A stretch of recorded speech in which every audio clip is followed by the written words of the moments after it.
వేద వేద్యే పరే పుంసి జాతే దశరథాత్మజే వేద ప్రాచేత సాదాసీత్ సాక్షాత్ రామాయణాత్మన.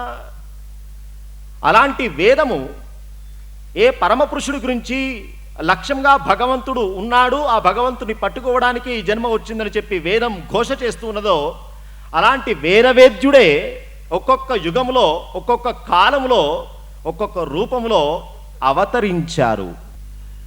అలాంటి వేదం ఏ విషయాన్నైతే తెలియజేస్తున్నదో, మానవ జన్మ పొంది కూడా ఎవడైతే జన్మ చరితార్థత చేసుకోడో వాడు కృపణుడు, దరిద్రుడు అని చెప్పి ఉపనిషత్తు చెప్పింది. దరిద్రం అంటే డబ్బు లేకపోవడం కాదు, వచ్చిన అవకాశాన్ని సద్వినియోగం చేసుకోకపోవడమే కృపణత్వము, దరిద్రత అని చెప్పింది ఉపనిషత్తు. కాబట్టి వచ్చినటువంటి అవకాశాన్ని సద్వినియోగం చేసుకోవడం ఎట్లా అని చెప్పడమే వేదం యొక్క లక్ష్యం.